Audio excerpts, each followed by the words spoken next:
The clock on the wall showed a time that was far too late for Carrie to still be sitting in the office, and she put a hand to her mouth as she almost yawned. A long day of work just seemed to keep going, and she wished Mr. Curtis would hurry up and finish making the amendments to the document. She brought her gaze to him and saw him changing more as his pen flashed over the typed papers. Carrie glanced at the clock again, even though she knew the time. It wasn't exactly unusual for her to work late, but she'd never been in the office after 9 in the evening before, and suspected it would be some time yet before she left.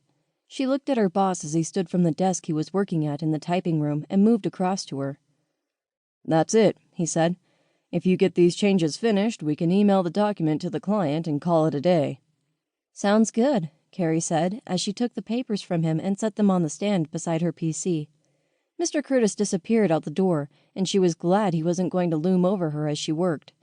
She looked at the first page and sighed as she saw the amount of scoring out and new writing that was on it. "Get going," she urged herself, and her fingers began to fly over the keyboard. 30 minutes later, she was printing out a new document. She grabbed it from the printer tray and took it along to her boss's office with the original. "Thanks, Carrie," he said. "Can you stick around until I have checked this?" "Sure," she agreed. 10 minutes later, she was correcting the typos and finishing the document for good.